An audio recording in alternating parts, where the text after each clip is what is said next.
og det har gjort mange asylansøgere frustrerede. Unge asylansøgere fra Iran og Afghanistan demonstrerede i dag ved de lejligheder i Rødkøbing, der hører til asylcentret Holmegård. Det var her en ung asylansøger i går mistede livet i en brand. Ifølge hans venner har han tidligere fået afslag på asyl. When he get negative, he have no more future. If he go back, he will die, or maybe he will be in big trouble. So that's make him feel better to kill himself and just go away from this life. Billederne her er taget af de unge og viser branden, der blev anmeldt i går omkring kl. 20.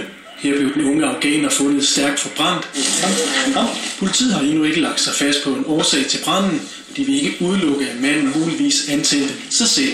Han er altså forbrændt på ca. 90% af kroppen og har fået ild ned i lungerne, så han står ikke til at redde. Og lidt efter kl. 21 så erklærer han ham død. Episoden er den seneste af en række lignende episoder på asylcentret. Dagen før branden forsøgte en af asylansøgerne at hænge sig selv, og i februar forsøgte en asylansøger at sætte ild til sit værelse i et af centrets andre afdelinger, fordi han havde fået afslag på asyl.